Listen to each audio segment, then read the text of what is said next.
what's going on for the studios at this moment of monumental social and media Mhm. change? Mhm.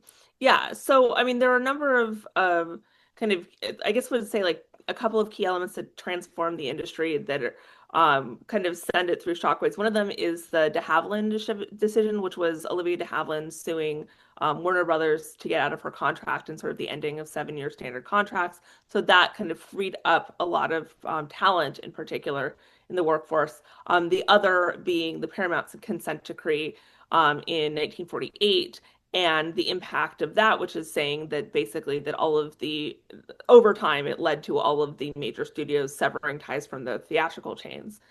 This is where Hollywood basically kind of goes into complete and total chaos. But this is where like the labor issue comes back up again and is really, really important.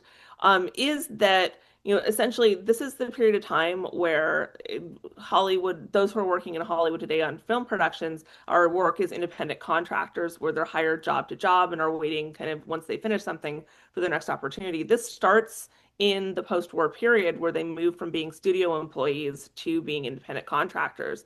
There's a period of mass firing that's occurring. This is as kind of the award season is picking up, but one of the things that comes along that I talk about extensively in my work is the rise of awards like the Directors Guild Awards, the Writers Guild Awards, eventually the ACE Eddie Awards, American Cinema Editors, costume designers, which those are in the 1950s, the kind of range of all of these different guild and trade prizes that we see going on right now. The SAG Awards are coming up this weekend, things like that. The SAG Awards came along in the 90s, it should be noted, but like the Writers Guild Awards are coming up. The Directors Guild were a couple weeks ago. PGA is coming up. Um, but the baseline of all of these awards start in this period of crisis that essentially, when you're working job to job, opportunities to single out individuals become really, really important because how are you going to ensure that people get their next job?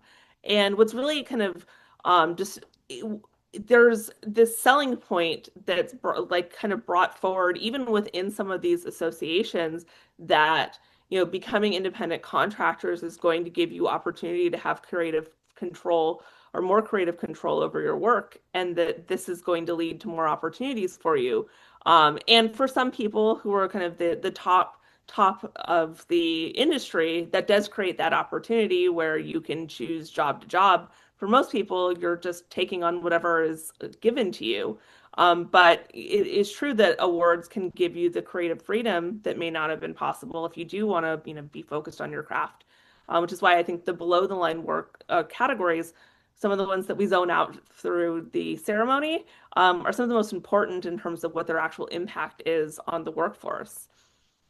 So that's really what like Hollywood transforms. And award season essentially starts from there because you have the Academy Awards, which are really established at that point, kind of going at the end, and you have the rise of these prizes, and then you have a number of kind of critics group awards that are also existing at that point. And pretty much within the first couple of years of these events coming along, they all a lot of them are scattered in kind of March and April. They all line up for the Academy Awards. Suddenly, there's a lot more public interest in the events because they become predictive than there were when they were just sort of this random thing.